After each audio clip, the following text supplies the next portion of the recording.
Okay, I think everything's working, and we're ready to go for this week's Panther-Lair Show on March 2nd, Wednesday night. Good to be back on Wednesday night, settling back into our rather regular routine.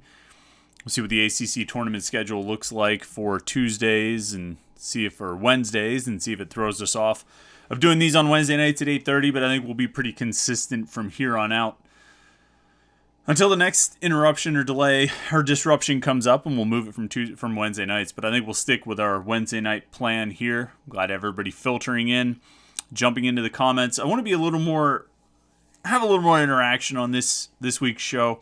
I think there's a lot to talk about with Pitt sports, football, and basketball, and recruiting.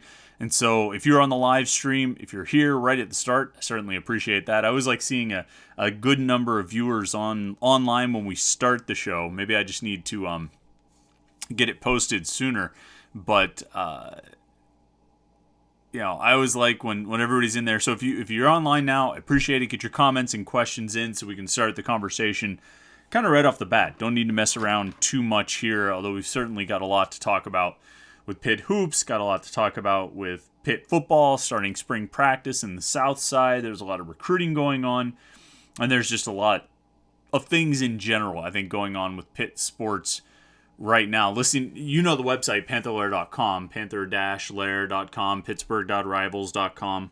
It's the most comprehensive source of Pitt sports news on the internet, football, basketball, and recruiting. You can find it all at Panther-Lair.com. And, of course, message boards where you can interact with hundreds and thousands of other Pitt fans. I mean, if you're a Pitt fan, you're watching this live stream, you listen to this podcast, you're watching the video later in the week, maybe you already subscribe to Panther-Lair.com, and if so, we certainly appreciate you. But if you don't, and you enjoy these conversations, and you like being in conversations about Pitt sports, and you like talking to other people about Pitt sports, then, I can't really recommend a better online community of Pitt sports fans than Panther-Lair.com. You know what I mean? I think the conversations are great there every day. There's new stuff that people are talking about, whether it's football or it's basketball or it's recruiting.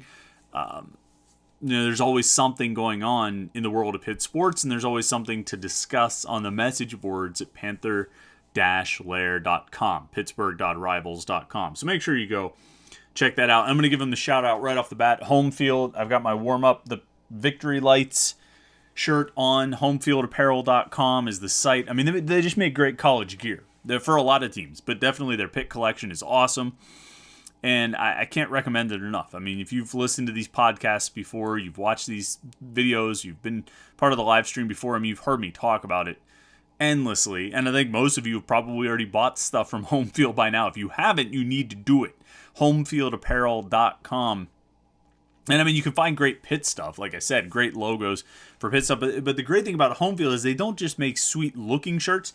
It's also super high quality. The material is super soft. It fits really well. It holds its shape. I hate a t-shirt that loses its shape when I wash it in the washer or dryer. And that happens all the time. I buy these sweet t-shirts, especially online. You buy them online. You can't actually touch them and feel if they're made of good quality fabric and material. You buy them online, they come to your house, and you wear them once, you wash them, and they start losing their shape. The neck stretches out, or the bottom, I hate when the bottom just, it doesn't, I don't know if it's elasticity or something, it loses its shape. You know what I'm talking about. I hate that. Well, that doesn't happen with Home Field. I've had this shirt, my vintage rock shirt I have also, and I've washed those countless times, dozens of times. And they still fit just like they did the first day I got them. It's a great high-quality product with super sweet graphics and logos. So go check it out, homefieldapparel.com. And like I say, they have great Pitt stuff, so it's a great place to go for Pitt shirts and sweatshirts.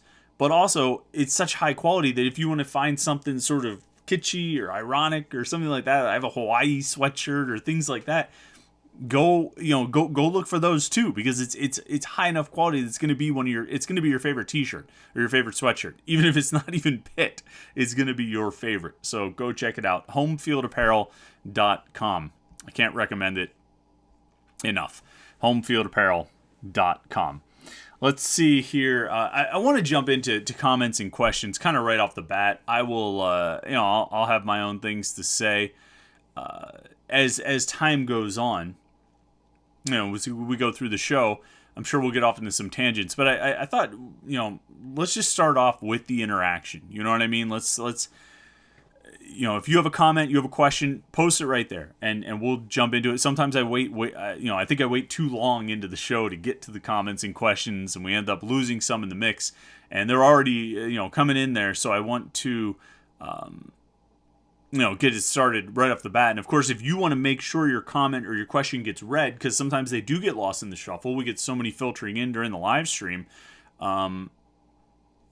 If you want to make sure your comment and question gets read, you can always be a super chatter. You click that little $sign at the bottom. You support the podcast. We really appreciate it. And we will definitely get to your comment or your question if you do that. So let's start off. RJC Man 38 is a super chatter. He's one of our regulars. I appreciate you very much. Says, why shouldn't Pitt fans expect the athletic budget to eat Jeff Capel's contract by reducing Olympic sports expansion? Men's basketball helps pay the freight and fans buy the tickets. Why not shore up basketball first? All right, so we're obviously this is going to be a big topic throughout the night. Jeff Capel, his status, they got crushed by 30 last night by Duke. And let me say, right from the start about that Duke game on Tuesday night at the Peterson Event Center. You can say what you want about coaching. You can say what you want about putting a roster together. You can say all these different things, but the reality is Duke is just much, much better than Pitt. And it wasn't really close. That ended up being a 30-point game. There were points where it was down to 15 or so. And that was really, when it even got as close as 15, it was because Duke was letting it get as close as 15. And if at any point, and then there weren't many, but if at any point the Duke players felt even the slightest bit of pressure in that game, they turned it up and boom, it was back to 23 points. The lead. They just, Paolo Banchero and Trevor Keels, those guys were unstoppable. And Pitt's not the best defense to base your expectations on or base your evaluations of another player on. But the reality is if Paolo and Trevor Keels play that way in the ACC tournament, they're going to be tough to stop and tough to beat. And if they play that way in the NCAA tournament, they're going to be tough to beat. Because those guys are really, really good. And you saw it last night where, Pitt wasn't playing great by any stretch of the imagination. They weren't defending well. They weren't playing well on offense. But, boy, oh boy, even if they did play well, even if they had a good defensive stand, it didn't matter. Those guys just kept draining shots. Duke shot 70% in the second half. And there was a certain point where I think Pitt did get disheartened. Because, look, they came out in the second half and John Hughley started making shots. He realized he wasn't getting double-teamed. Jeff Capel said the coaches stressed it to him at halftime. You're not getting double-teamed. Stop expecting the double-team to come. Duke wasn't concerned about John Hughley, so they weren't going to double-team. And so he started going off. He started getting baskets. He started scoring. But it didn't matter because Duke had an answer every single time. Because those guys are just that good. And it was never in doubt. It was never in question. There was never a possibility that Pitt was going to win that game because those guys were just that much better than Pitt. And so you have that game. It's the most recent loss. They're on track to have an 11-21 season right now. If they lose to Notre Dame and they get beat in the first round of the ACC tournament, and the reality is, they're going to be they're a bottom 6 team in the conference. They're going to play on the first day. They're going to play another bottom 6 team in the conference on that first day. There's a possibility of a win there. But they're going to lose 20 games. Guaranteed. And it might be 21, depending on what they do it against Notre Dame on Saturday. And right now, with the way this team is playing and how they look, and granted, they're coming off a game against the most talented team in the conference, but it's hard to pick them to win any game right now.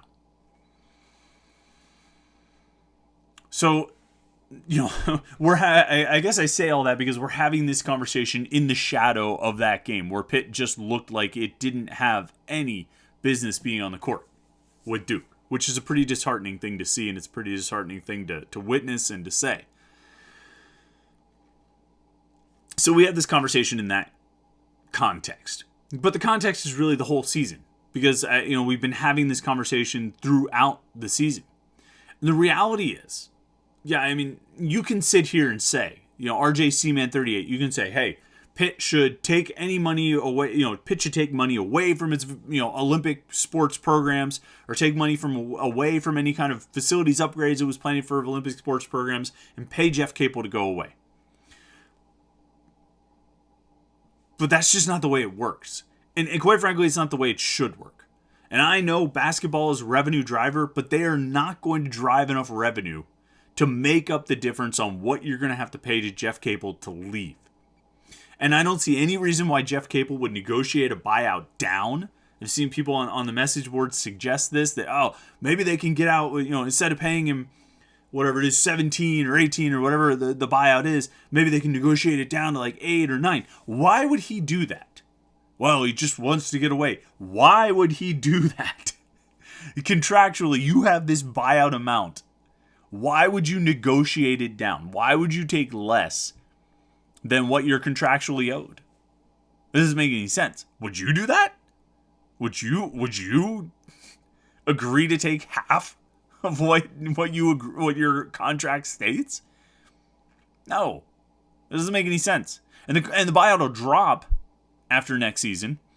I don't know if it'll drop as significantly as a lot of people hope it will. I don't think the exact numbers are out there. It will drop. It'll be easier to stomach.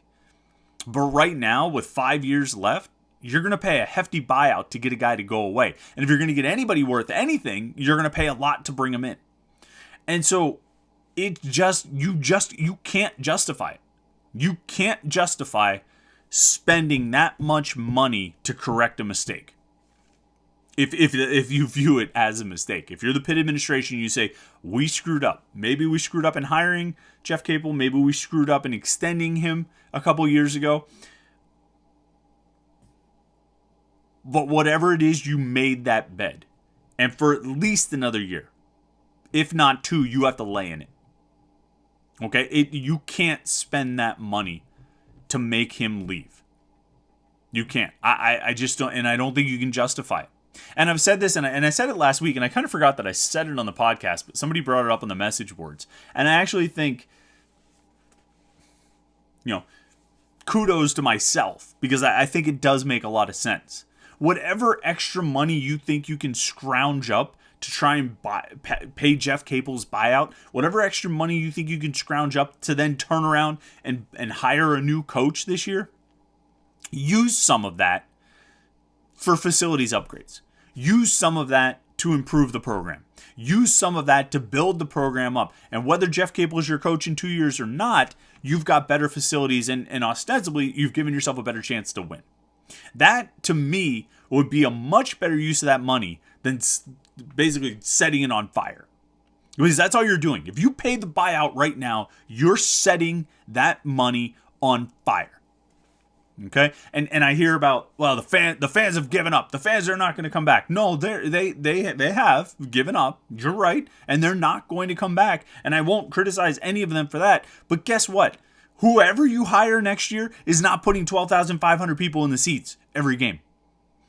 So you could pay millions and millions and millions of dollars to make this coach go away, and millions of dollars to bring this new coach in, and you're not going to draw all that much attendance until you start winning some friggin' games. And unless you're convinced, and I don't know why you would be, that whatever Coach Pitt is going to hire is going to come in and win enough games to all of a sudden start getting people in the seats and somehow generate enough revenue to offset all that buyout money, it doesn't make any sense. You'll still come out in the red compared to 2 years from now, or a year from now, or 2 years from now, when that buyout significantly reduces. And if you're still not getting the results, you make the changes, and maybe in the meantime, the money you've spent, you've actually put to good use. You've actually produced something out of it. You've gotten something that's actually going to help the program beyond just appeasing, the wolves of the Pitt fans, which is fine. But all the Pitt fans screaming for Pitt to go into debt to pay Jeff Capel off would not respond to that move by immediately going out and buying season tickets. Would not respond to that move by immediately going out and coming to games every week. Okay? They'll still sit back and complain when they lose a bad non-conference game. They'll still sit back and complain when they get killed by an ACC opponent. This program needs to be built. Okay? And maybe Jeff Capel is the guy to do it. Maybe he's not. I don't know. I think we all have questions right now. Or actually, probably a lot of fans don't have questions. But the reality is, what I do know is you're not going to reap enough rewards to justify paying that much money to get rid of him right now. You're not. You're not going to make up enough in revenue from attendance to offset the cost of the buyout and the new coach's salary. You're not going to do it. It is not possible. And I know everybody got excited. Former Pitt player, former trustee, philanthropist, entrepreneur Tom Richards and his family committed a $5 million gift. And I knew as soon as I saw the email, I said, I know exactly what Pitt fans are going to say about this. That $5 million has to go to the buyout. But that's not what it is. And it's specifically in that press release, and I think it was probably specifically in Tom Richards'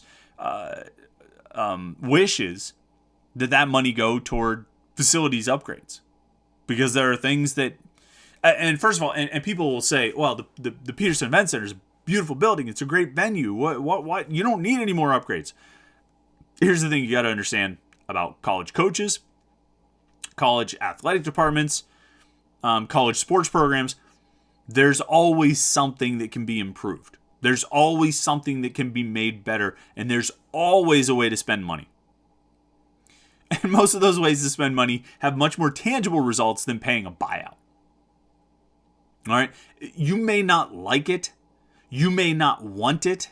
It may frustrate you to no end, but it doesn't make sense for Pitt to do it now. It just doesn't. And it doesn't make sense for Pitt to do whatever it would need to do to pay a buyout right now. Even if they had donors who were willing to put up every single penny of the buyout, and I don't think they do, but even if they did, I would still say it doesn't make sense. I would still say if you can get that money from those donors, have them commit those gifts now and use it for something that will improve the program in the long term. Use it for tangible improvements, facilities upgrades, something that will make Pitt basketball, have an actual tangible effect beyond just paying a coach to go away. But I think that's a moot point because they're not going to get 15, 17, 18, however many millions of dollars it is that it would take to pay this buyout. They're not going to get that from donors. You know how long it takes them to raise money to do things? They're not going to get that. So that's, and you're not going to take the money away from Olympic sports or Olympic sports expansion. You're not going to say we need to divert $17 million away from this project or this department or these programs to pay a coach's buyout. It's a waste of money. It's a waste of money. All right, Joe New commented next, says, we have a super chatter. I'll get back to you, Joe New. John Waffle says, bad thing is this is what replaced the football stadium. You're about 20 years too late on that, John Waffle. Yes, it replaced the football stadium. But I tell you what, I would say that the Peterson Event Center directly contributed to far more basketball success than Pitt Stadium ever contributed to, or I shouldn't say ever, but I would say this. The Peterson Event Center directly contributed to more basketball success than Pitt Stadium in the 2000s and 2010s than Pitt Stadium would have contributed to football success in the 2000s and 2010s. It's a net gain to have replaced Pitt Stadium with the Peterson Event Center. On a personal level, on what I would most enjoy, provided there were considerable upgrades that cost lots of money, Pitt Stadium would be great. You look at those pictures, it's awesome. You wish you had that stadium. You wish you had that stadium instead of Heinz Field, and not for the not for the location, but for the venue itself. I wish they still had Pitt Stadium.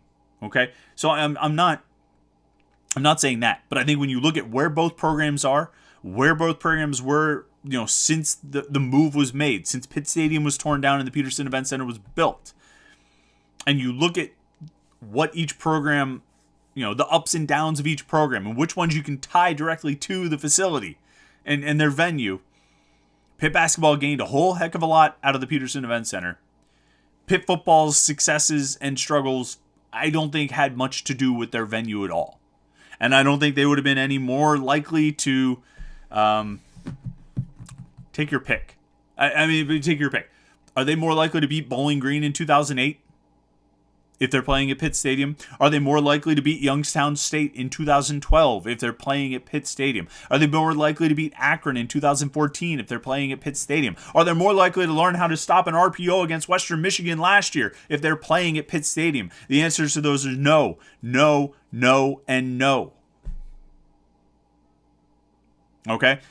It had nothing to do with the venue. Pitt basketball did reap benefits from the venue change because it became a whole lot easier to recruit. You had a whole lot more to sell at the Peterson Event Center than you had at the Fitzgerald Fieldhouse. And the football program, yeah, they're off campus, but they had, certainly in the early 2000s, a state-of-the-art facility, and they still have a facility they share with an NFL team. Is it a perfect setup? No. Is it ideal? No. Are there things that can be done to improve the Pitt football experience at Heinz Field? Absolutely.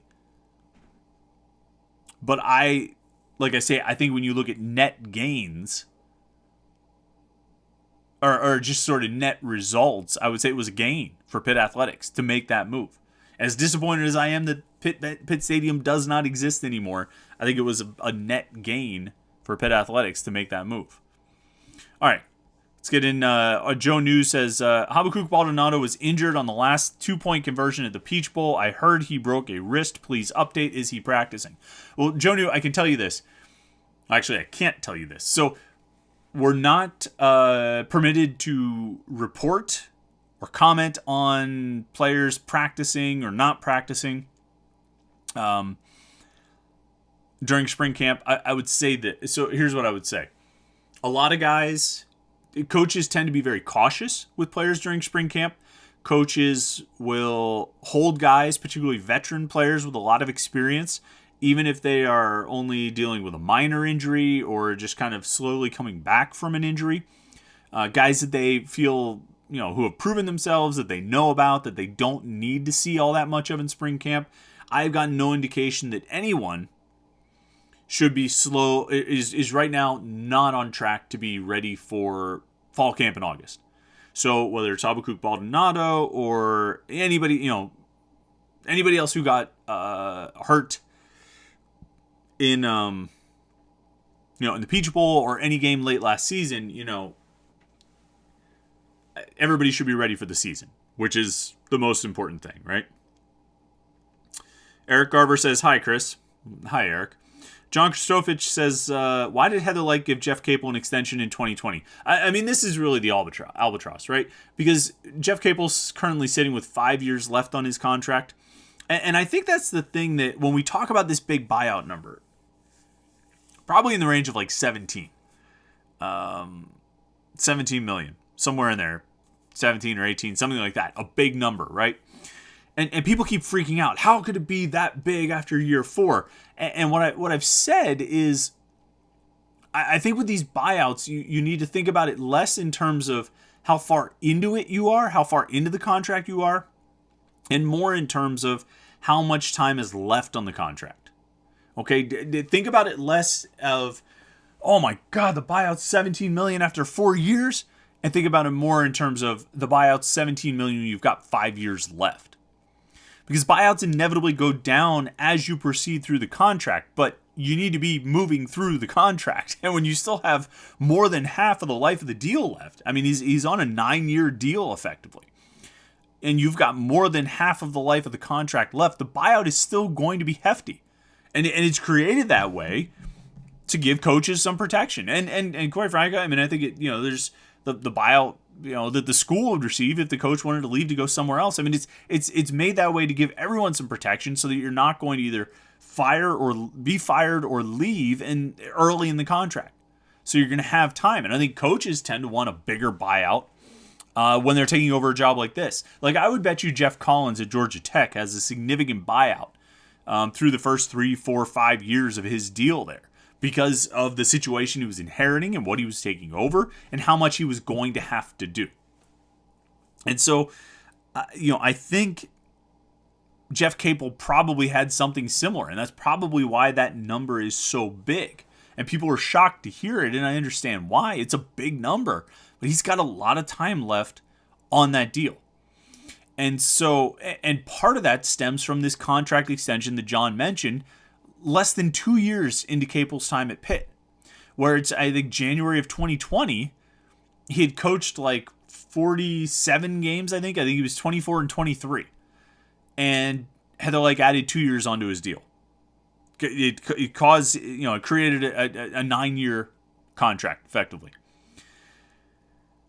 And I don't know why that was done. I don't know why that happened. Maybe it was tied to the probation period that Pitt sort of self-inflicted, and they gave him another year to kind of deal with that. I don't know why. I don't know why there was a need to give Jeff Capel a contract extension to that point. Now, they announced it. I was looking back at this the other day, and they announced it one day, and that night, Pitt went on the road and beat North Carolina. So, I mean, it looked like, yeah, that's what should be happening. Of course, things didn't go so hot after that. But that's the one that I just don't, that's the big issue here. You know what I mean? And if not for that contract extension, you're looking at fewer years left on the deal and presumably a lower buyout. And then maybe it's more of a conversation this offseason. To me, I just don't think it's even much of a conversation. I just don't think. I think at various levels of Pitt, from the athletic department up into university administration, I just don't think it. I think it's a non-starter, to be honest with you. Could be wrong, and things could change. Sentiments could always change. People could always change their opinions. You could get into the offseason. Conversations could happen. Eventually, different conclusions could be reached. That's the way I see it right now, though. Scott Eisenberg says, with Pete Gonzalez getting an offer, do you feel like he's a Pitt lean at this point? And to follow up, how many receivers do you see the coaches taking in this class? All right, so this is the, it's funny, we were talking about Pitt Stadium a minute ago.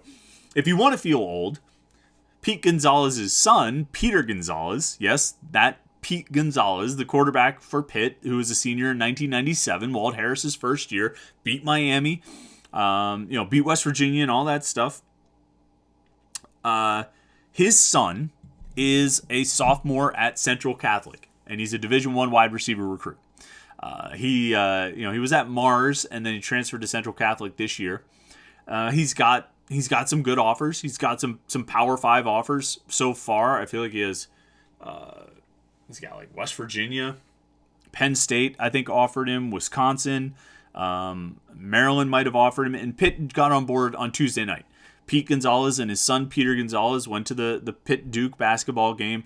It was actually Pat Narduzzi. Okay, so you have to understand that we were in a recruiting dead period for the last about 4 weeks, which means recruits could not meet in person with college coaches. There could be no in-person contact, whether it was on court or on campus or off campus. You couldn't have any in-person contact. And so that dead period ended February 28th, the end of the month.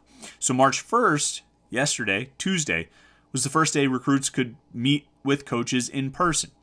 And Pat Narduzzi and his staff put together some of the best recruits in Western Pennsylvania and got them on campus for visits. And we're talking about, Quentin Martin, the stud 4-star running back, linebacker, safety, receiver, could play a lot of different positions in college from Bell Vernon. He's a sophomore, the 2024 class, one of the best prospects in the state for that class. We're talking about Tamir Robinson, 2023, defensive end, outside linebacker, Brashear. He's a junior right now. He's, again, one of the top 2-3 prospects in the state for his class of 2023. Anthony Specca, linebacker at Central Catholic, should be a 4-star guy as well. He's got a big-time offer sheet. Pitt, Notre Dame, Penn State, all involved heavily with him. He was there last night. Cameron Lindsay, a linebacker from Aliquippa, from Aliquippa, 2024 kid. He's a sophomore. He's got an offer from Pitt. He was there, and there were a lot of guys. They had a bunch of the best prospects in Western Pennsylvania. Really, the biggest guy missing was Rodney Gallagher, the 2023 junior wide receiver, maybe defensive back from Laurel Highlands. He's getting ready for Laurel Highlands Whitfield Championship game against Newcastle. That's Friday, I think. at the Peterson Event Center if you want to go check him out in person. He's a great athlete. He's a big-time athlete and a big-time target for Pitt. He was the only one who was missing last night, and that was because his team had a basketball practice. So he had to, stick with that. You can understand the priorities on that one. So they get all these guys together, and then in addition to the offered guys, they had a bunch of guys who didn't have offers. A number of guys came in from Aliquippa. There's some really good players there in addition.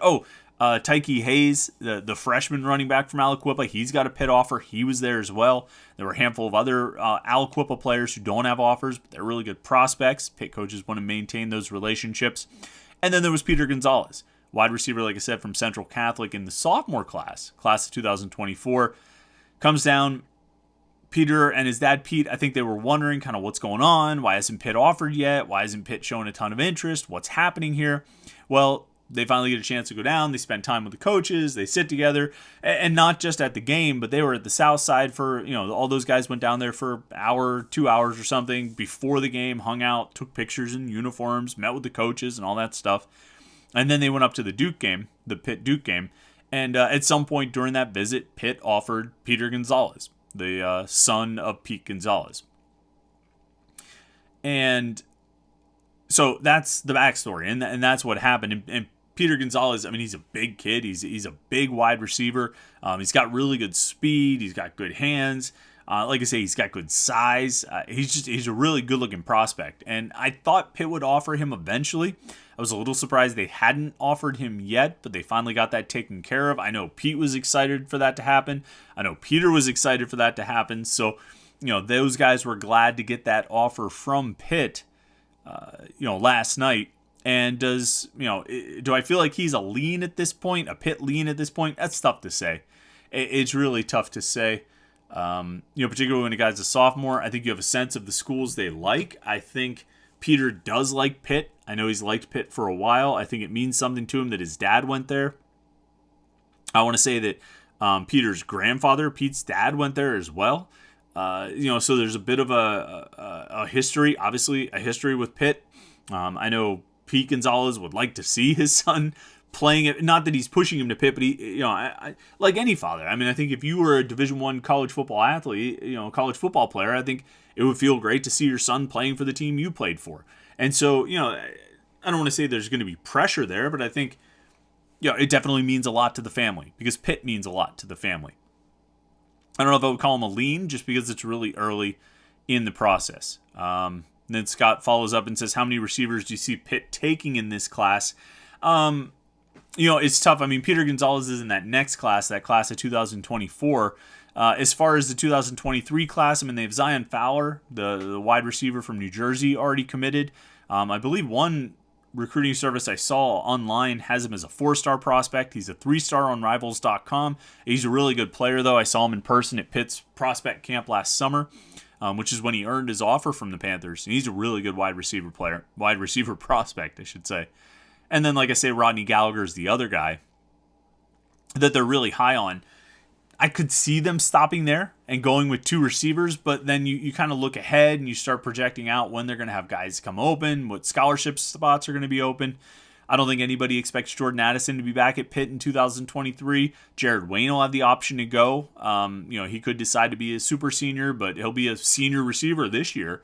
So, there's a possibility of a couple more spots opening up. We'll see what they decide to do, but I think 2 at a minimum. I think they'd like to get Rodney Gallagher to go with Zion Fowler and then see what they can get beyond that.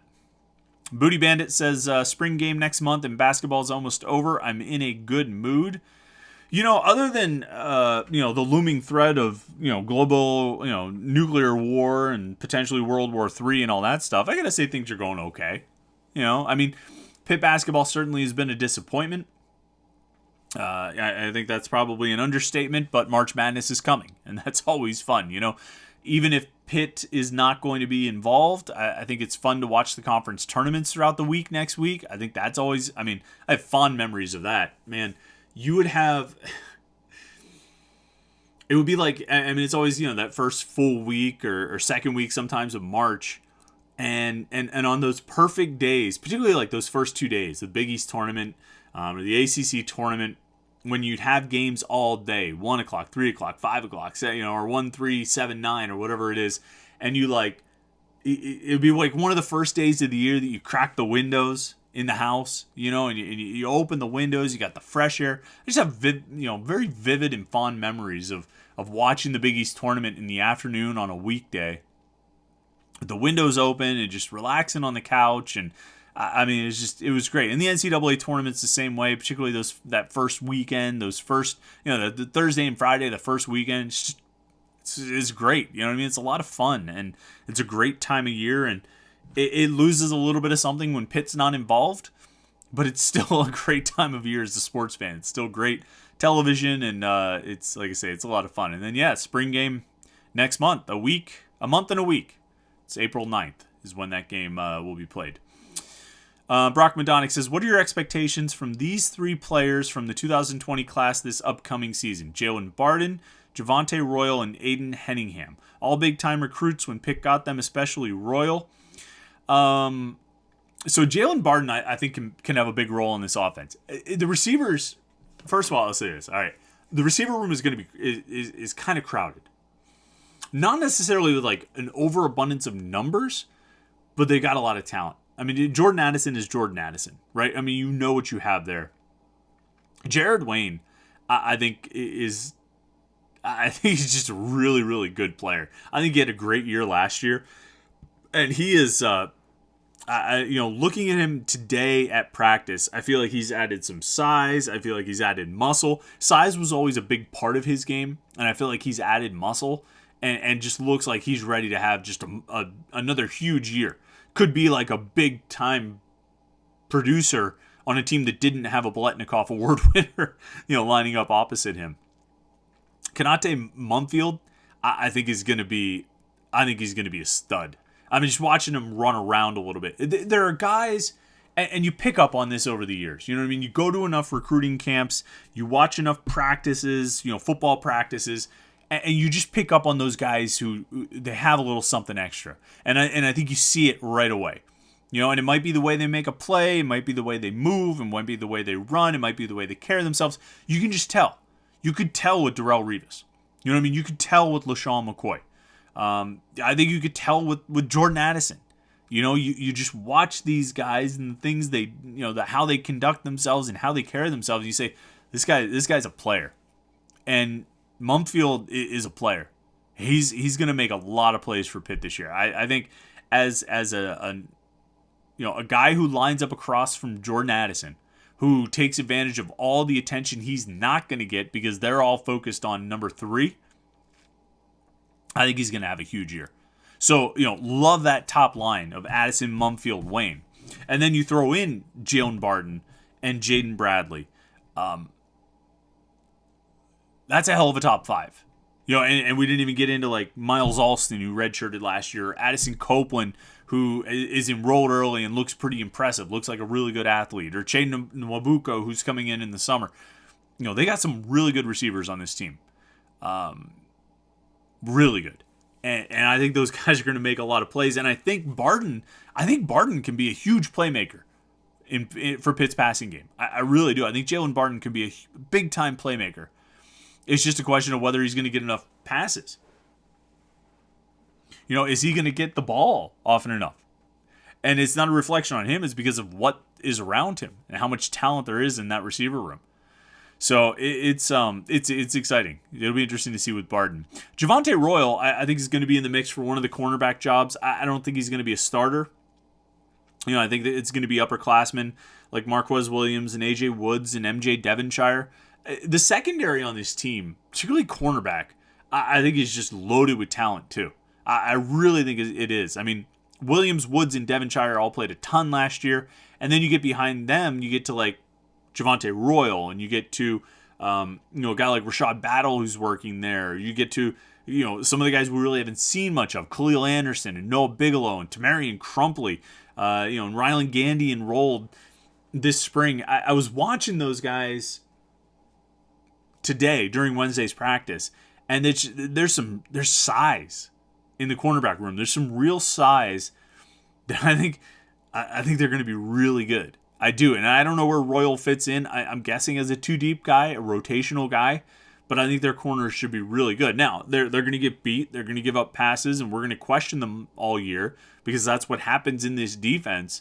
But, coming off the bus, those guys look like $1 million. They really do. And then the last guy, who else did you ask about? Aiden Henningham. So Henningham's another one. Came into Pitt as a receiver. He's moved to linebacker. He's still at linebacker now. Hasn't had much experience. Hasn't played much. I think he played in a handful of games his freshman year. Didn't see the field at all last year. But he's bulked up. I think he looks bigger right now in spring camp than maybe he did last year. Although I didn't get a great look at him last year because he was never on the field. But he looks like he's bulked up. He looks like he's a little bit bigger. He's added some muscle. And, he might be ready to make an impact.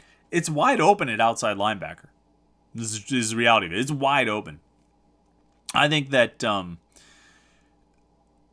Servassier Dennis had a great year at middle linebacker last year, but he had a great year at star linebacker the year before. And he could play any of the three positions. So I think, you have Dennis as this flexible guy who can move around to any three linebacker spots. So then you need to find your best two options to play with him.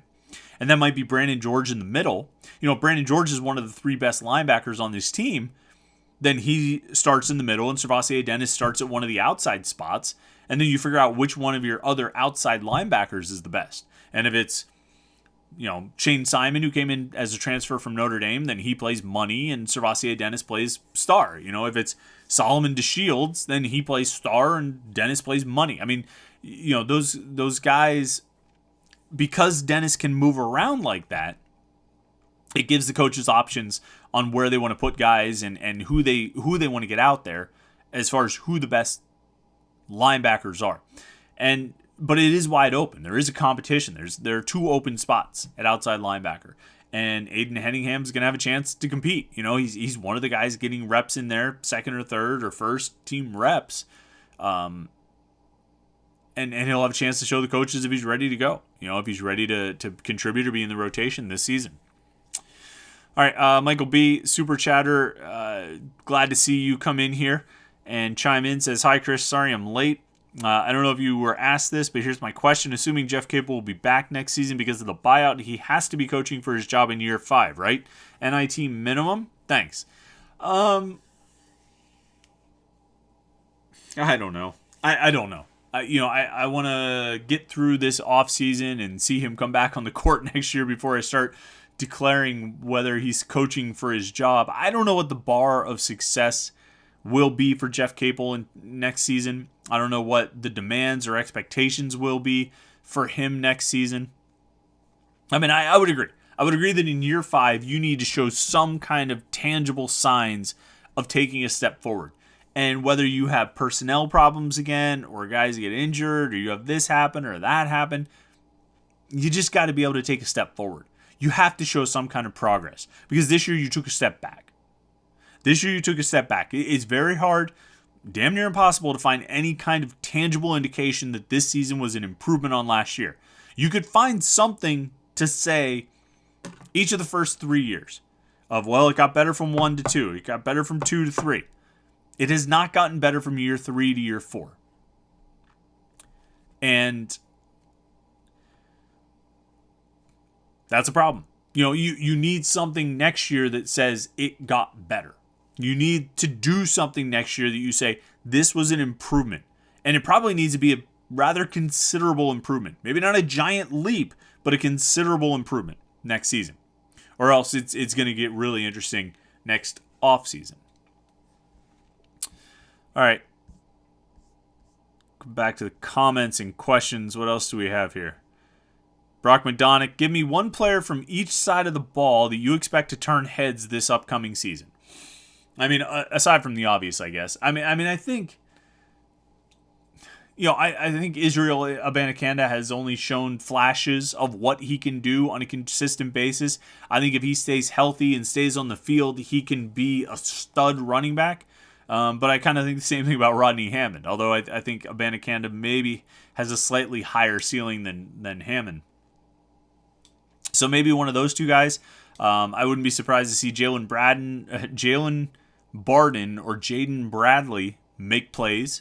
Konate Mumfield. I mean, really, is probably the one on offense that I would point to. I mean, I don't know if he's an obvious choice or not, but I think he's going to have a huge season. So I would probably point to him.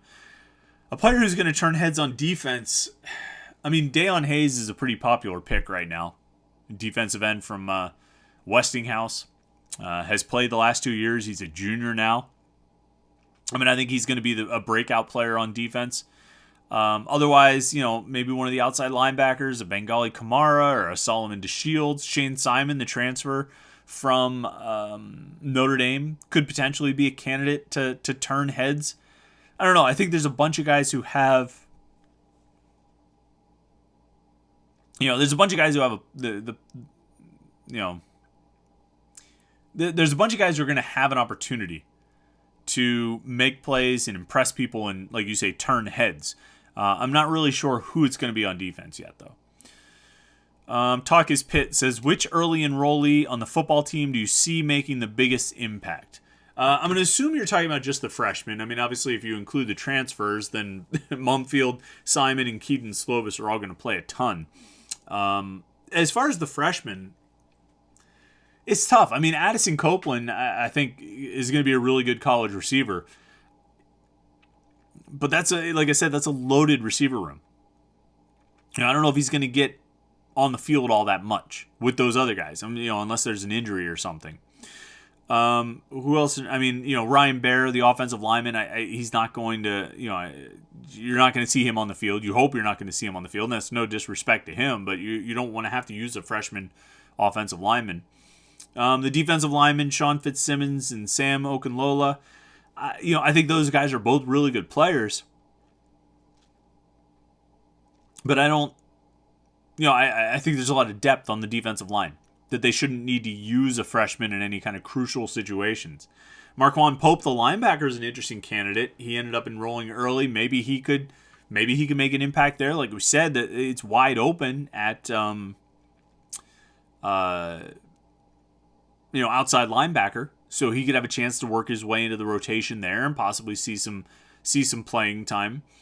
And then Rylan Gandy, the cornerback, I think that's the last. Oh, Sam Vanderhaar, the punter. Pretty sure he's going to be the punter, so he would probably be the early enrollee that would make the most impact. Rylan Gandy, the corner, looks like a good player, but again, there's a lot of depth at corner, and I'm not sure a freshman's going to crack into that thing above like the 3 deep. So Sam Vanderhaar, punter. I would say he's probably the guy. RJ Seaman 38 says, Keaton Slovis, how does he look? I'm hearing good things. Will he beat out Nick Patty? Keaton Slovis, I think, is throwing the ball well. We've seen a little bit of him throwing during our open media window. I've heard some good things from people who've watched practices and, different people around the program. It sounds like they're impressed with what he's done so far. He's still the favorite. He's still expected to be the starting quarterback this year. I think it would be a surprise or an upset if he's not the starting quarterback in 2022. I'm not going to count out Nick Patty, though. And I've been kind of like, this sentiment's been growing for me throughout the week, and I'm going to probably write about it. Well, not probably, I already have it written, but I'm going to write about it in the 321 column this Friday on Panther-Lair.com that, Nick Patty, throwing motion looks a little funky. You watch him on the field, and it just doesn't seem like he should be an answer, the answer at quarterback. But, he's made plays. He's made a lot of plays for Pitt and done a good job when he's been in there. I don't know if you think he's going to come in and throw like Kenny Pickett did, but he's had a knack for making plays. So I'm not ruling him out just yet. It neutralizes things a little bit. It puts him a little bit more on a level playing field to have a new offensive coordinator coming in. If this was Mark Whipple back for year 4 with Nick Patty being here every year of that span, or I guess 19, 20, 21. Yeah, he's a redshirt senior this year. So Nick Patty would have been here for the entirety of the Whipple era. If Mark Whipple was back again this year, he would have a lot more familiarity with the offense. That would give him a leg up on Keaton Slovis. But now everybody's learning the offense together. So there's not even really an advantage there for him. And I think Slovis is still the favorite. But I think Patty's going to give him a battle. I think he's going to give him a fight. Scroll through here. Anthony Tennyson says, like I said on Twitter, John Calipari is not walking through that door, so the Capel haters need to stop. It's not happening. If he gets 2 transfers, a power forward and a true point guard, that could change the team next year. It'll be really interesting to see, Tony, what happens. It'll be really interesting to see what happens, not just with what Jeff Capel is able to add to the roster for next season, but what he is able to retain of the roster. You know what I mean? Does he get John Hughley back? Does he get Femi Odikale back? I don't think Ethiel Horton's going anywhere. I don't think Jamarius Burton's going anywhere. I don't think Nike Sabandi's going anywhere. Does he hold on to some of the bench guys? Will Jeffers, Noah Collier, Nate Santos. You know what I mean? Does Chris Payton stick around for another year and see if that athleticism can develop into something usable in the ACC? And that's, all those questions are almost as important, if not more so, than what he's able to add in the transfer portal. And I would say they're actually both equally important. You've got to bring most of those guys back, particularly the key ones like Hughley. Hughley's probably the most important out of that group of guys who you would say they could go or they could stay. I think Hughley's the most important. So, you've got to get him back. And then, I think you're right. You need to add pieces in here. You need to, you need to find a power forward. You need to find, a point guard. Fine. I think it's going to be a tough sell to get a point guard when you've got the guards that they have now. When you've got 4 guards coming back, even if none of them is necessarily a true point guard, if you have all 4 guards returning in Odikale and Burton and Horton and Sabandi, you're going to have a hard time. I think you're going to have a hard time selling a point guard. But a power forward is a must. You have to get a power forward. That's the number one priority. So, do that and see what you're able to do. Let's see. RJCman38 says the revenue lost this year and next year pays his buyout, so the argument is not correct. New coach, new buzz, so wait 2 years to start over. No, I don't think they're going to make $17 million in extra revenue if they change coaches. And you need to do that just to get back to like zero. That doesn't even put you in the black. That just gets you back to zero because people aren't going to come back until the team starts winning. All right. And maybe that's, maybe a new coach comes in and does that right away. Maybe not. Are you willing to bet $17 million on it? It's easy if it's somebody else's money, right? Tyler Buchanan says, I would like to hear from you. What do you think the athletic department could do to improve the overall game day experience at Heinz Field on a Pitt football game day?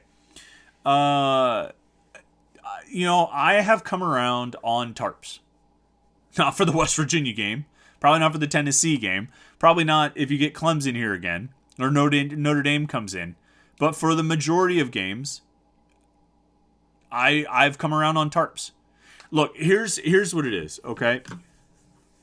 People will say, if we do tarps, that just gives other schools more tools to recruit against us, right? Other schools are going to hit us with, look, they use tarps. What a low level school. What a bad fan base and all this stuff.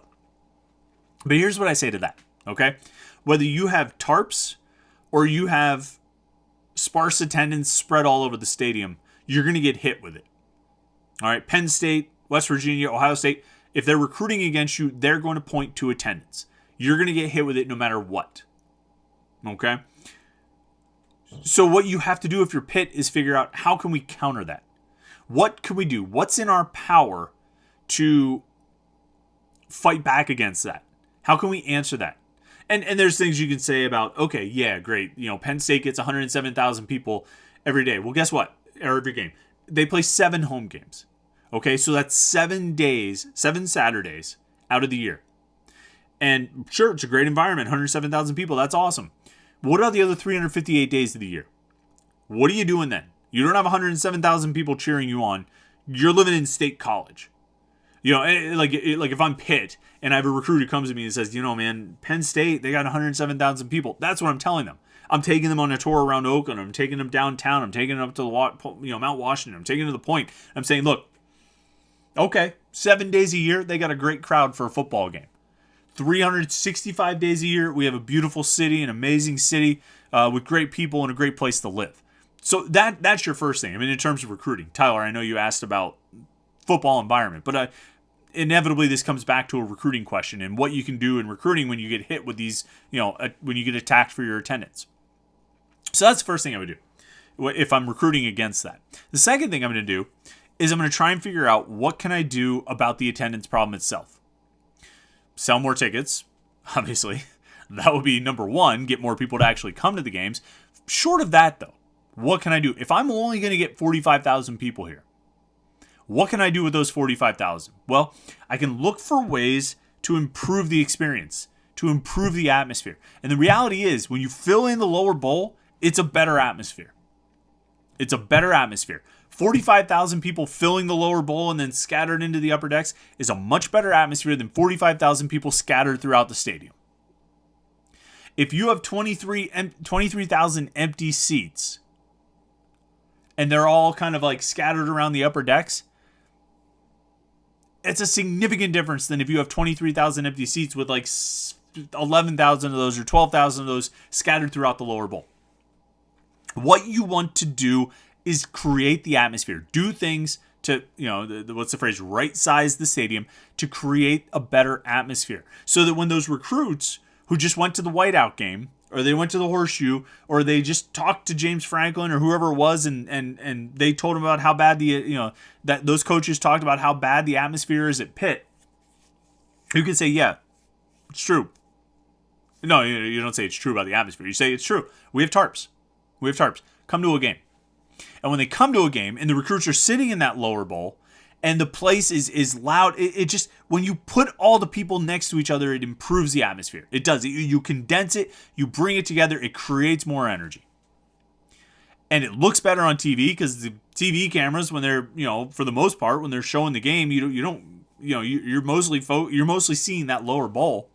It looks better on TV. It's a better atmosphere at the game. And so the recruit can hear about it, about how bad the attendance is, and then they can come to a game and say, wow, this was great. It was loud, it was rowdy, all the fans were on top of the team, and it was a great experience. You have to find what things that it's not in your control. The fans, how many fans come to the games, it's out of your control if you're Pitt. You can do a lot of things. You can have ticket initiatives. I've done this job for 17 years. And I've seen Pitt try a whole lot of things to sell tickets to that stadium. I've seen Pitt try a whole lot of things to try to get people into Heinz Field. When Steve Peterson was hired the second time in 2007, 15 years ago, one of the first questions him at his press conference was, what are you going to do to sell tickets to Heinz Field?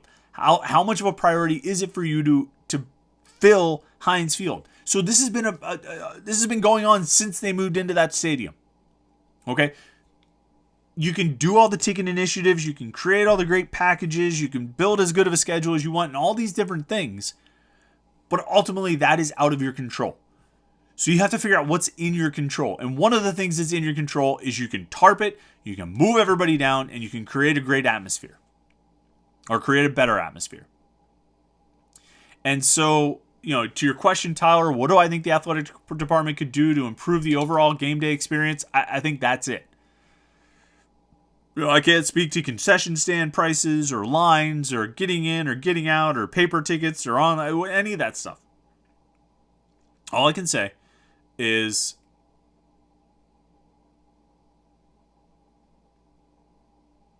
I think you can do things to improve the atmosphere. I think you can, if you tarp, I think you give yourself a chance to do it. If you do it right, you set them up right, you make them look good, and you create an atmosphere where currently there isn't a great one. Let's see here.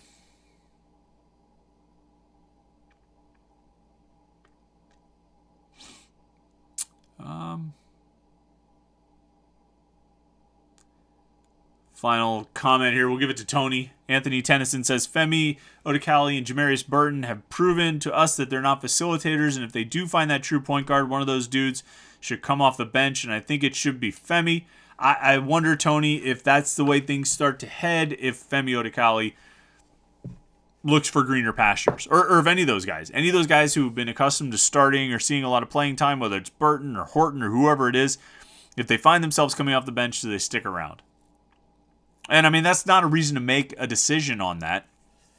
That shouldn't influence your decision on whether you pursue a transfer at a particular position. It shouldn't influence your decision on how you use guys, who starts, how many minutes they play. But that probably would be the outcome. And again, that's not a reflection on Femi Odekali. It's a reflection on 2022. This is what happens in this world. Guys transfer. Guys leave. Last one. All right. Brock Madonic says, Chris, will the Tennessee game be the biggest game for hosting recruits this year, like Clemson was last year, since the West Virginia game is on a Thursday? Yeah, probably. I would say probably. I don't think the West Virginia game is going to be a huge one for out-of-town recruits. Probably all the locals, they'll try and get there. But as far as the out-of-town recruits, I don't think there'll be much, but I think they'll try and get them for the Tennessee game. I'll be interested to see what the other schedules of the teams that Pitt recruits against, what they look like. I'd be interested to see in that second week of the season. And I don't know who Penn State plays, or Ohio State, or West Virginia. It'd be nice for Pitt if those schools are all playing kind of like, FCS teams, or, lower level Power 5, or lower level FBS teams, or whatever it is. So Pitt can try and monopolize and get all the recruits there that they want, both local and otherwise. But that's 6 months away. Wow. Kind of feels, saying 6 months sounds like it's not actually that long. So it's getting here. It's getting here quick. But I appreciate everybody who tuned in tonight. Make sure you go to Home Field Apparel. I got the Warm Up the Victory Light shirt on. It's some of the best Pitt stuff you're going to find, or really with a lot of colleges you can find. They got great graphics and great logos there. And then, of course, super high-quality shirt, homefieldapparel.com. Then make sure you also go to Panther-Lair.com, Panther-Lair.com, Pittsburgh.rivals.com. It's the most comprehensive source of Pitt sports news on the internet, football, basketball, recruiting. You can find it all at Panther-Lair.com. And, of course, we have message boards where you can interact with hundreds and thousands of your closest Pitt fan friends. Panther-Lair.com, Pittsburgh.rivals.com. Listen, Saturday morning, 8 a.m. on 93.7 The Fan, we've got the Panthers Insider Show. A lot more Pitt sports talk there. And then, of course, Pitt Notre Dame on Saturday afternoon. We'll be back here next Wednesday night at 8:30 for the Panther-Lair Show. Make sure you subscribe to our YouTube channel, youtube.com/Panther-Lair.com. That way you'll get a notification when we go live. You'll never miss a live stream. We do it every week, but sometimes we pull out some surprise ones. You know what I mean? Like, let's do a post-game show, or they got a big commitment or something like that. Let's go live and talk about it. So youtube.com/Panther-Lair.com. Subscribe to the YouTube channel. And that way you'll never miss one of these little get-togethers that we have every week. Thanks again to everybody in the live stream. It was a lot of fun. Everybody in the chat, appreciate your comments and questions. It's been fun to talk about. And, have a good rest of the week. Have a great weekend. We'll talk to you next Wednesday night.